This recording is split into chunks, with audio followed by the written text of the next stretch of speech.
오늘 은혜 받는 귀한 시간 됩시다. 본문을 안 읽을 것 같은데 우리 한번 보시면 다 될 것 같습니다.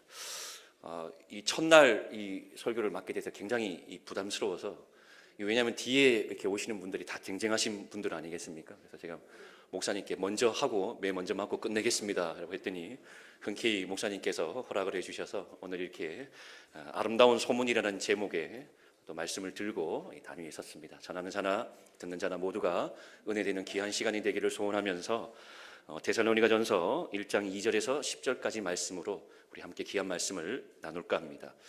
요즘 단풍이 참 아름답습니다. 그죠? 산을 보고 주변의 들을 보면 정말 형형색색의 아름다운 단풍잎들이 수북히 쌓인 정말 절정의 단풍의 어떤 모습들을 자랑하고 있습니다. 그런데 이런 아름다운 가을숲을 산책하고 있는데 저 멀리 큰 호랑이 한 마리가 나타났습니다. 여러분들이 이 호랑이를 본 여러분들의 반응은 어떻습니까? 네, 큰일 났구나, 어쩌면 죽었구나 라고 우리 마음속에 생각을 하겠죠. 왜 이런 생각을 할까요? 이런 공통적인 반응을 보일까요? 그것은 우리의 생각 속에 호랑이라는 존재는 위험한 존재라고 우리는 생각하고 있기 때문입니다.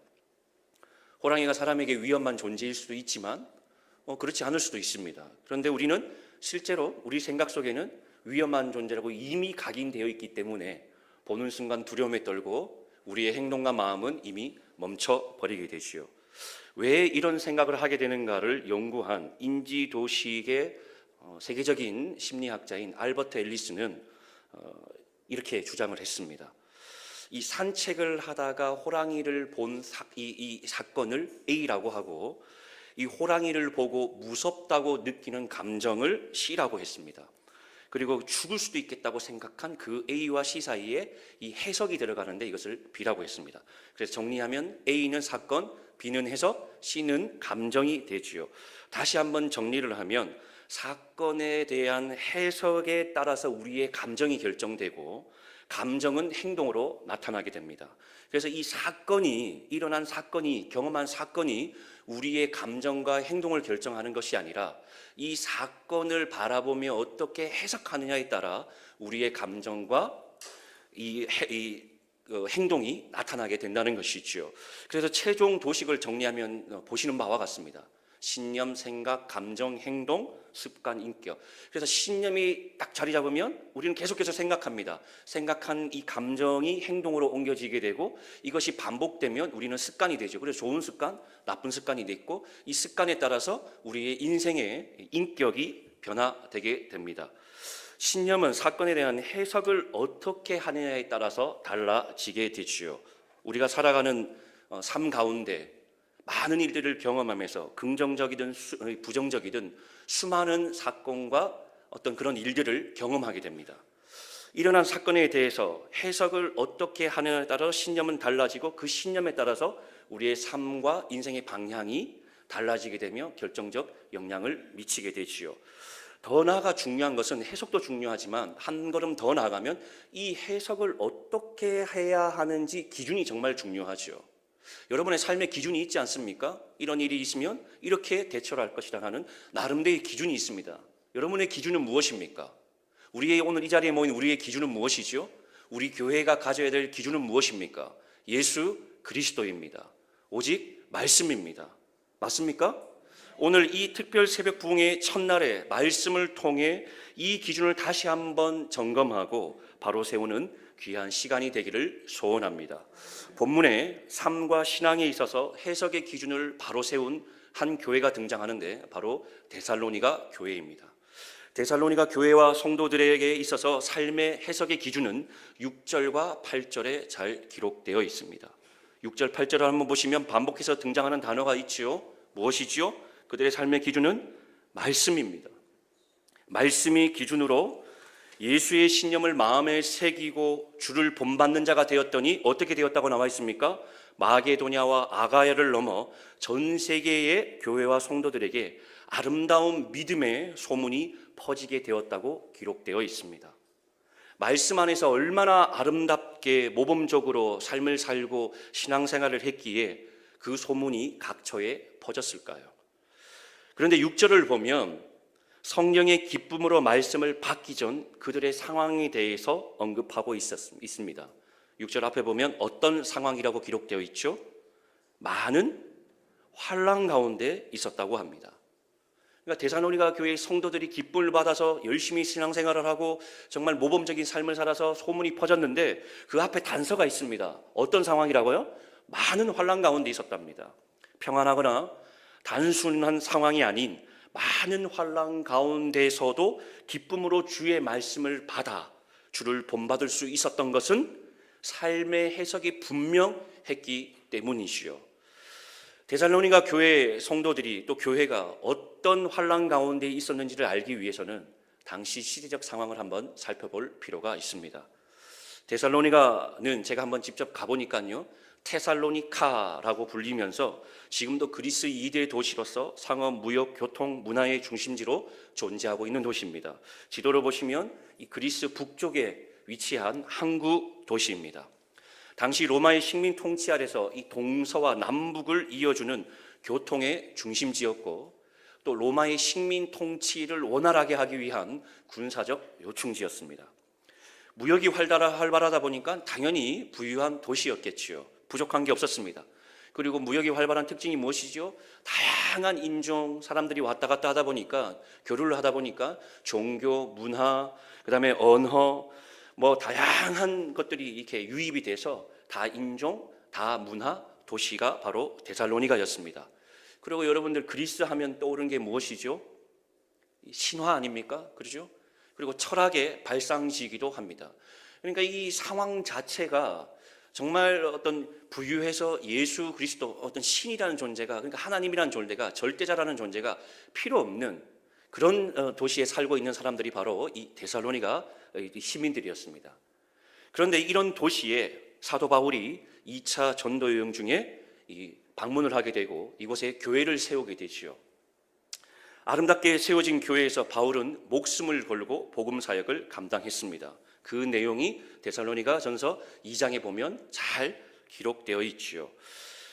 열심히 사역하고 정말 목숨 바쳐 사역했던 이 바울에게 절체절명의 위기가 닥쳐옵니다. 뜻하지 않는 일을 경험하게 되죠.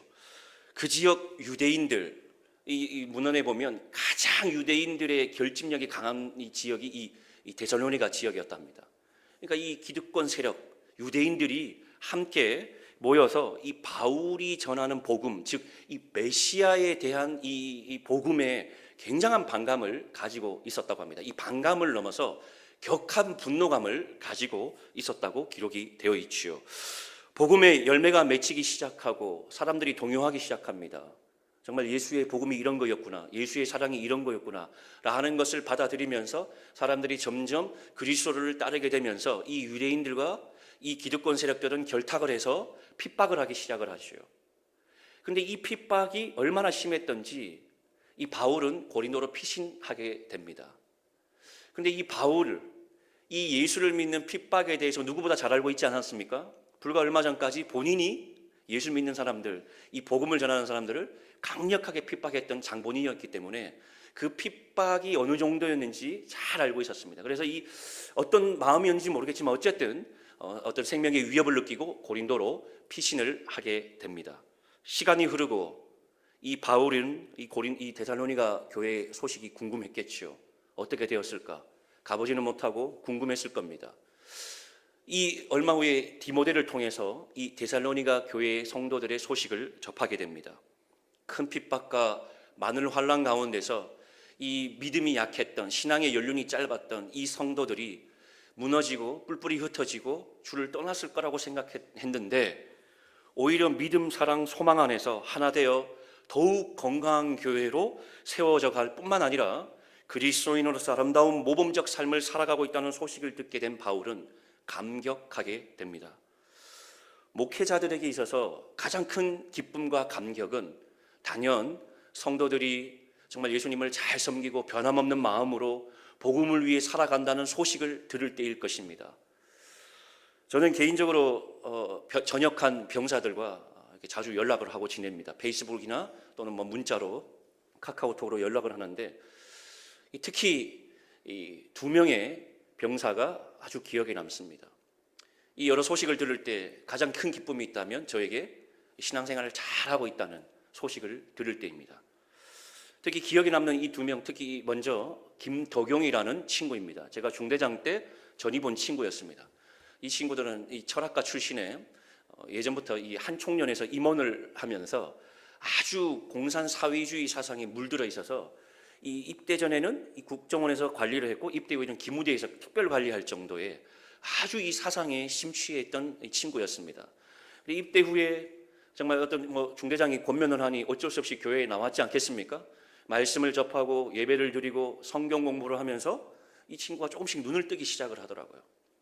그리고 이제 제가 전출을 가게 되면서 이 친구랑 이렇게 떨어졌는데 한 2년 전에 다시 이렇게 페이스북을 통해 타고 들어가 보니까 이 친구가 아주 새 사람에 대해서 세례도 받고 정말 복음을 잘 받아들여서 목사가 되겠다고 지금은 미국에 넘어가서 신학을 공부하고 있다는 소식을 들었습니다. 또 한 친구는 오승민이라는 친구가 있습니다. 제가 충무교회 사역을 할 때 이 친구는 전입으로 온 친구였는데 과테말라의 교포였습니다. 그러니까 8살에 부모님을 따라서 이민을 가서 굳이 입대하지 않아도 되는 친구였는데 어떤 정세정 때문에 자원 입대했던 그런 친구였죠. 아주 인품이 훌륭하고 이게 모범적인 친구였습니다.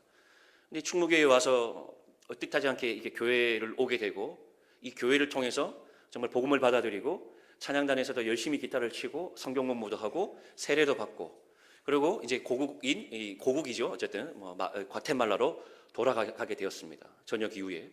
그리고 지금도 이렇게 페이스북으로 연락을 주고받는데 참 감격스러운 것은 뭐냐면 이 친구가 과테말라에서 최근에 한인 사장이 한인인 사장님. 근데 이 사장님이 참 감사한 게 또 열심히 신앙생활을 하는 이런 사장님이었던 것 같습니다. 이 사장님 밑에서 승진도 해서 부장이 되었답니다. 그래서 이곳에서 신호회 회장을 맡게 되고 정말 한인교회에 나가서 열심히 찬양 인도를 하면서 신앙생활을 잘 하고 있다는 소식을 이 페이스북을 통해서 저에게 알려줄 때 참 감격스럽고 참 사역의 열매가 이렇게 달구나라고 깨닫게 되었죠. 이 소식을 들으면서 정말 기뻤습니다. 이 참 복음은 헛되지 않구나. 복음의 열매는 언제인지는 모르겠지만 반드시 열리구나. 아마 바울 역시 저와 비교는 할 수 없겠지만 이 데살로니가 교회의 성도들의 소식을 들을 때 아마 그 정도의 감격이었지 않았을까. 얼마나 기뻤을까요? 정말 뜻하지 않는 자기가 기대하지 않았던 삶을 살고 있었을 때 이 목회자로서의 복음 사역자로서의 이 뿌듯함, 그 감격은 어떠했을까요? 바울은 열심을 다해 모범적 신앙생활을 하고 있는 데살로니가 성도들을 향해서 7절을 보니까 정말 진심을 담아서 칭찬을 하고 있습니다. 그러므로 너희가 마게도냐와 아가야에 있는 모든 믿는 자의 본이 되었느니라. 여기서 말하는 본은 일회성이 아닙니다. 한두 번 모범을 보이고 그냥 끝내고 한두 번 선을 행하고 끝내고 이런 것이 아닙니다. 본이란, 여기서 말하는 본이라는 망치로 두드려 생긴 자국을 의미합니다. 그리고 여러분들 동전을 만들 때 쓰는 틀, 그래서 우리가 본 뜬다고 하지 않습니까? 그러니까 한두 번이 아니라 지속적으로 망치를 두드려서 그게 흔적을 남기는 것을 본이라고 하지요. 그러니까 이 데살로니가 성도들의 이 행위는 그 신앙생활을 시작하는 순간부터 지금까지 변함없이 이어져 온 것이라고 볼 수 있는 것이죠. 그런데 여러분들 아까 보았듯이 앞에 단서가 있죠? 그 상황이 어떠했다고요? 많은 환난 가운데 있었답니다. 말할 수 없는 핍박 가운데 있었다고 기록되어 있습니다. 그래서 이 본은 환난과 핍박 속에서도 예수 그리스도와 복음을 향한 마음의 자세는 변함이 없었고 진실하며 신실함이었다는 것을 우리는 알 수 있죠. 성도들이 신앙생활을 이어가기에는 모든 것이 부정적인 환경이었습니다. 그럼에도 불구하고 해석의 기준이 명확하고 신념이 분명했기에 환난과 핍박 속에서도 예수 그리스도를 향한 사랑과 믿음을 굳건히 지킬 수 있었던 것이지요. 우리가 살아가는 이 시대 역시 데살로니가 교회의 성도들이 당한 그 시대, 그 신앙생활했던 시대와 차이는 있겠지만 믿음을 지키고 신앙생활을 이어가기에 참으로 어려운 시대입니다. 사회적으로는 동성애 인권, 포스트 모더니즘이니 뭐니 하며 복음을 전하기 상당히 어렵습니다. 뿐만 아니라 개인적으로도 여러분 얼마나 어렵습니까? 진학, 취업, 사업, 가정의 문제, 자녀의 문제 등등 고민하고 걱정해야 할 일들이 너무나 많습니다. 말씀을 준비하면서 우리 교회가 생각났습니다. 과거 우리는 너무 고통스러운 시간을 견디고 보내야 했습니다. 견디기 너무 어려웠습니다. 우리 안에서도 견디지 못한 성도들은 떠나갔고 무엇보다 같은 신앙을 가진 신앙인들의 편견과 비난이 우리의 마음을 더욱 가슴 아프게 했습니다. 끝이 보이지 않았던 긴 고통의 터널 속에서 방황하고 때로는 낙심할 때도 있었습니다. 그러나 지금 우리는 그 고통의 과정을 이겨냈습니다. 아직 회복되지 않은 마음의 상처도 있고 마무리해야 할 많은 일들이 남아있지만 그래도 우리가 감사할 수 있고 지금 우리의 이 사역들을 지속해서 이어갈 수 있는 것, 우리가 이렇게 모여서 붕회도 하고 새벽에 부르짖을 수 있는 것, 전적인 하나님의 은혜요 축복이 아니겠습니까? 정말 우리가 감사해야 할 일들이라고 저는 확신합니다. 사회적으로든 개인적으로든 신앙적으로든 다양한 모습의 고난과 시련을 직면하더라도 믿음을 가진 우리는 어려움을 극복할 수 있습니다. 그 답이 3절에 기록되어 있죠. 사도 바울은 어려움과 환난 가운데 있는 데살로니가 교인들뿐만 아니라 저와 여러분에게, 오늘 이 자리에 있는 우리 모두에게, 우리 교회에게 환난 중에도 이겨낼 수 있고 기뻐할 수 있는 방법 3가지를 제시하고 있습니다. 3절을 다 같이 한번 읽어볼까요? 3절 다 같이 시작.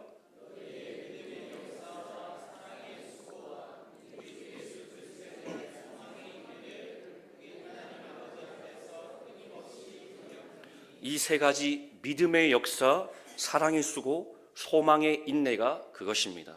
먼저 믿음의 역사입니다. 여기서 믿음의 대상은 누구죠?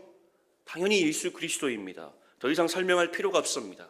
예수 안에 믿음을 가진 신앙인이 가져야 할 자세와 삶의 태도는 너무 중요합니다. 그런 의미에서 데살로니가 교회의 성도들과 그 많은 그리스도인들이 환난 중에도 불만이나 불평하지 않을 수 있었던 것, 그것은 신념, 그 믿음의 대상이 예수 그리스도였기 때문이지요. 오히려 기쁨으로 하나님의 자녀로서 합당한 삶을 산 데살로니가 교회의 성도들, 그 삶의 열매가 얼마나 달고 아름다웠던지 그 지역 일대뿐만 아니라 전 세계에 그 아름다운 소문이 퍼지게 될 수 있었던 것 아닐까요? 나아가 환난 중에도 믿음을 지키고 구원받은 백성으로서 믿음을 가진 성도로서의 삶이 동일한 환난과 고통 속에 있는 다른 교회와 성도들에게도 동일한 용기와 희망을 주었습니다. 여러분들, 믿음의 역사가 얼마나 크고 위대한지 우리는 성경을 통해서도 잘 볼 수 있습니다. 이솝 우화와 같은 요셉의 인생, 반전의 반전을 거듭하는 모세의 출애굽, 약속의 땅을 정복하기 위한 여호수아, 수많은 인생의 역경을 이겨낸 다윗을 비롯하여 어린 나이에 이방 나라로 끌려가 말도 안 되는 방법으로 수차례 생명의 위기를 넘긴 다니엘, 죽음을 무릅쓰고 복음을 전한 오늘 본문의 저자 바울까지 믿음으로 고난의 과정을 이겨낸 선조들의 모습을 보면 하나님을 향한 진실한 믿음의 위대함이 얼마나 큰지, 얼마나 큰 축복인지, 얼마나 큰 은혜인지 우리는 분명하게 확인할 수 있습니다. 우리 역시 믿음의 역사를 실감나게 경험했지 않습니까? 교회의 어려움 속에서 드라마와 같은 일들을 얼마나 많이 경험했습니까? 이 과정에서 우리는 지푸라기라도 잡고 싶은 심정이었지만 잡을 지푸라기조차 없었습니다. 이 과정에서 정말 지푸라기라도 있었으면 좋았을 텐데 오히려 지푸라기가 없어서 더 간절했을지 모르겠습니다. 믿음으로 기도하고 오직 주께 매달렸지요. 결국 이 모든 과정 속에서 하나님은 개입하셨고 우리 교회를 얼마나 사랑하시는지 우리는 경험할 수 있었습니다. 사랑하는 성도 여러분, 우리 교회를 향한 하나님의 역사는 계속되어야 합니다. 그러기 위해서는 우리의 믿음의 신념과 신앙의 자세가 중요하지요. 지금처럼 변함없이 하나님을 사랑하고 예수 그리스도의 은혜에 감사하며 이전보다 더욱더 힘을 내어서 어떤 상황 속에서도 믿음 잃지 않고 하나님의 영광과 복음을 위해 힘차게 나아가야 합니다. 신학자 존 칼빈은 믿음을 정의했습니다. 한번 볼까요? 다 같이 읽어볼까요? 시작.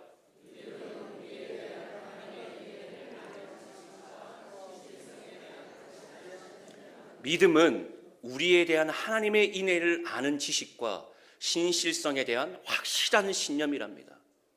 이 신념, 하나님이 우리를 사랑하신다는 이 신념, 지금도 우리와 함께 하시고 우리의 길을 지켜주신다는 이 신념은 어떠한 상황 속에서도 어떠한 역경 속에서도 변함없어야 하며 바뀔 수 있는 것이 아닙니다. 5절의 말씀처럼 오늘 우리는 말로만 신앙생활하는 것이 아니라 능력과 성령의 큰 확신을 가지고 복음을 위해 나아갈 때 믿음의 역사는 이루어지고 지속될 수 있는 것이죠. 오늘 이 믿음의 역사를 간절히 기대하고 소원하는 저와 여러분들 되기를 간절히 바랍니다. 다음은 사랑의 수고입니다. 여기서 말하는 사랑은 여러분을 다 아시는 아가페 사랑입니다. 무조건적이고 희생적인 사랑을 말하지요. 데살로니가 교회의 성도들은 서로 사랑하며 섬기고 헌신했습니다. 그들의 사랑이 어떻게 무엇을 얼마나 사랑했는지는 잘 기록되어 있지 않지만 추측할 수는 있습니다. 여러분들 데살로니가전서 4장 9절을 보면 그 내용이 잘 나와 있지요. 사랑에 대해서는 더 이상 말할 것이 없다고 합니다. 왜 말할 것이 없었을까요? 그만큼 완벽했기 때문이지요. 그 어려운 상황 속에서도 얼마나 사랑했을까요? 여러분들 얘기했지만 여기서 말하는 사랑, 이 성도들이 한 사랑은 그냥 사랑이 아닙니다. 사랑할 수 없는 상황에서 사랑했던 사랑입니다. 그래서 더 칭찬받기에 합당했고 더 이 사랑의 의미와 가치는 높이 평가될 수 있었던 것이죠. 정말 여러분들 이 성도들의 환난을 이겨낼 수 있었던 것, 우리 교회가 시련을 극복할 수 있었던 것, 내가 잘해서 내가 힘이 있어서 내가 뭔가를 해서가 아닙니다. 함께 울어줄 수 있고 어려운 가운데서 손잡아 일으켜 세워줄 수 있었던 우리 믿음의 동력자들이 있었기 때문이지요. 바울은 말할 수 없는 고난과 시련을 경험했습니다. 그 고난과 시련을 이 고린도후서 11장 23절부터 27절까지 잘 기록하고 있습니다. 40에 하나 감한매를 수없이 맞고 대장, 파선, 혼수 상태에 빠지기도 했습니다. 기록할 수 없을 정도의 위험의 순간과 추위 속에서 굶주려 했고 목마름을 견뎌야 했습니다. 인간으로서는 도저히 감당할 수 없는, 생각할 수 없는 그런 시련과 고통이었죠. 그럼에도 바울이 변함없이 복음 사역을 감당할 수 있었던 것은 바울이 뛰어나거나 능력이 있었다고 말하기보다 수많은 동력자들의 사랑의 성김과 이름조차 언급되지 않은 수많은 사람들의 사랑의 수고가 있었기 때문에 가능했던 일이었습니다. 우리 교회 역시 고난 속에서도 지금까지 주어진 사역을 잘 감당하고 사명을 이어갈 수 있었던 것은 성도님들 한 분 한 분이 정말 서로 사랑하고 각자의 위치에서 수고했기 때문입니다. 주변에 많은 분들이 깜짝 놀랍니다. 우리 교회 모습을 보고 모두가 끝났다고 생각했습니다. 야, 너희 끝났어, 너 끝났어. 그런데 이렇게 이겨내고 정말 변함없이 사역을 이뤄가고 아름답게 더욱더 세워져가는 모습을 보면서 아, 정말 하나님이 살아계시구나, 기입하고 계시구나, 정말 대단하구나 라고 이렇게 평가하는 것을 이제는 들을 수 있습니다. 과정 속에서 갈등과 오해도 있었지만 사랑의 수고가 더 컸기 때문에 정말 우리와 비난 속에서도 우리는 버텨낼 수 있고 이 아름다운 교회를 지켜낼 수 있었으며 이 귀한 사역의 감당을 잘 이어갈 수 있었던 건 아닐까요? 이제 믿음의 역사를 경험한 우리는 이전보다 더욱더 예수 그리스도와 우리 성도님들 한 분 한 분을 사랑하고 다음 세대와 복음을 위해 수고함으로써 아름다운 교회로 성장하기를 원합니다. 지역사회의 교회다운 교회로 소문이 퍼질 뿐만 아니라 하나님의 영광을 널리 알리는 아름다운 교회가 되기를 간절히 소원합니다. 오늘 이 시간 이 부흥의 첫날 믿음의 역사와 이 사랑의 수고의 마음을 다시 한번 우리 속에 마음속에 새기고 이전보다 더욱더 힘을 내어 전진해 나가는 우리 모든 성도님 되기를 간절히 바랍니다. 마지막으로 소망의 인내입니다. 여기서 소망은 헬라어로 후포모네라는 단어를 씁니다. 우리말로 번역하면 확고부동함, 꿈쩍하지 않음의 의미의 뜻이죠. 여기서 말하는 확고부동함은 어떠한 상황에서도 변함없는, 흔들림 없는 마음의 상태를 말합니다. 성도들의 소망, 데살로니가 교회 성도들의 소망은 단 한 가지였습니다. 무엇이었죠? 주님이 속히 오셔서 지금 당하고 있는 고통과 시련 속에서 빨리 벗어나기를 위한 그 마음. 그래서 지금 버틸 수 있는 힘이 무엇 때문입니까? 주님이 다시 오실 것이라는 이 기대감, 소망 때문에 지금 이 상황을 견뎌낼 수 있었던 것이죠. 그것 하나만 바라보며 정말 버티고 있는 이 성도들의 마음, 얼마나 간절했을까요? 얼마나 진실했을까요? 소망은 믿음과 신념의 마음이 확고히 자리 잡고 있어야 가질 수 있는 것입니다. 사도 바울은 로마서 5장 3절과 4절에서 인내에 대해서 언급하고 있습니다. 한번 다 같이 읽어볼까요? 시작. 다만 이뿐 아니라 우리가 환난 중에도 즐거워하나니 이는 환난은 인내를, 인내는 연단을, 연단은 소망을 이루는 줄 알미로다. 아멘. 하나님께서 우리에게 환난을 허락하신 것은 우리를 죽이기 위함도 골탕 먹이기 위함이 아닙니다. 환난을 통해 참된 하나님의 뜻을 발견하기 위함이지요. 그런 의도를 알매도 불구하고 그것을 이겨내고 감당한다 해야 한다는 것은 너무나 어려운 일입니다. 두 가지의 한자가 있습니다. 예, 한번 띄워주십시오. 두 개 다. 아이고, 이게 벌써 이게 답을 알려주시면 안 되는데, 네, 이거 퀴즈였는데요. 예, 이 두 가지의 한자가 있죠. 뒤에 하나는 안 나오네요. 네, 아이고 나와봐요. 이진규 집사님 이러시면 안 되는데. 제가 오늘 선물도 준비하고 여러분들에게 맞추시는 분들에게 제가 뭔가 준비했는데 이거 저는 다행인 것 같습니다. 이 두 가지의 한자, 가죽피와 가죽혁자입니다. 여러분들 다 아셨죠? 네, 다 아셨을 겁니다. 이 피와 혁의 차이점을 혹시 아십니까? 혹시 아시는 분 있습니까? 없을 줄 알았습니다. 다행입니다. 네. 이 두 한자의 차이는 같은 가죽입니다. 그런데 완전히 다른 결과를 가져옵니다. 전자의 피는 가죽의 짐승 그대로의 상태를 말하고, 이 후자의 혁은 이 전자의 피를 잘 가공해서 사람들이 쓸 수 있는 상태에 이르는 것을 이 혁으로 쓰고 있죠. 그래서 피를 혁으로 바꾸는, 이 변화시키는 것은 무두질이라고 합니다. 여러분들 혹시 무두질 들어보셨습니까? 네, 들어보신 분 있을 겁니다. 무두질이란, 제가 사전 한번 찾아보니까요, 손질하지 않은 짐승 가죽에서 털과 기름을 뽑고 가죽을 부드럽게 다루는 일이라고 말합니다. 짐승의 날가죽은 그대로 상온에 방치하게 되면 마르거나 썩거나 아주 단단하게 굳어서 쓸모가 없게 되지요. 따라서 이 무두질을 해야만 사람들이 쓸 수 있는 제품의 가죽이 됩니다. 그래서 여러분들이 가지고 있는, 우리 여성분들이 좋아하는 이 백 있죠? 백, 지갑, 벨트, 이런 가죽 제품, 모든 것, 옷 등, 이건 전부 다 이 무두질의 과정을 끝낸 제품들입니다. 여러분들 무두질을 잘 모르니 어떻게 하는지 잘 모르겠죠? 저는 딱 한 번 본 적이 있습니다. 98년도에 이태리 밀라노 근처에 아로 시작하는 브랜드, 고개 끄덕끄덕 하시는 분들은 계시네요. 브랜드의 이 무두질 공장을 가본 적이 있습니다. 아주 큰 동그란 세 통에 밑에 이렇게 가열하는 이 어떤 이 시스템이 갖춰져 있고, 그 위에 어떤 화학약품을 가득 채워서 이 무두질 장인이라는 사람이 짐승의 종류에 따라서, 그러니까 차등, 두꺼운 것도 있고 얇은 것도 있겠죠. 그래서 이 짐승의 이 가죽의 두께에 따라서 그 통을 데우는 시간, 온도, 그다음에 저어야 하는 기간, 이런 것들을 다 결정한다고 합니다. 보니까 그 안에 엄청나게 큽니다. 높이가 한 10m 정도 되는 것 같습니다. 그래서 사다리를 타고 올라가서 그 위에 약품을 뿌리고 긴 짝대기로 계속해서 돌립니다. 계속 돌립니다. 이 무두질의 핵심은 뭐냐면 이 돌리는 데 있습니다. 잠시도 멈춰서는 안 됩니다. 멈추는 순간 어떻게 될까요? 이 가죽은 아주 질이 저급한 제품이 된다고 합니다.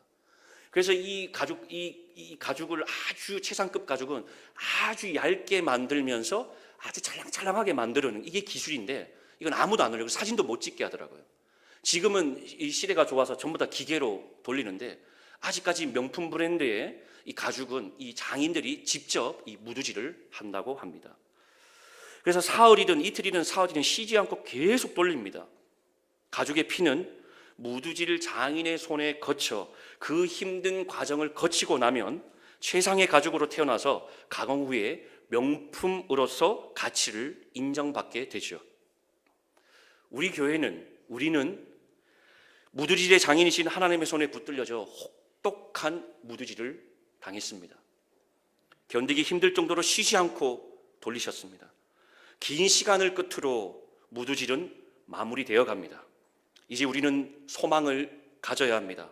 어떻게 하면 명품 신앙을 가지고 명품 사역을 통해 수많은 사람들에게 복음을 전하며 은혜를 끼치고 유익을 줄 수 있을지 우리는 고민하고 몸부림쳐야 합니다. 우리 교회는 아주 중요한 시간을 보내고 있습니다. 멈추거나 머뭇거릴 수 없습니다. 그렇게 해버린다면 그냥 그런 교회로 남게 됩니다.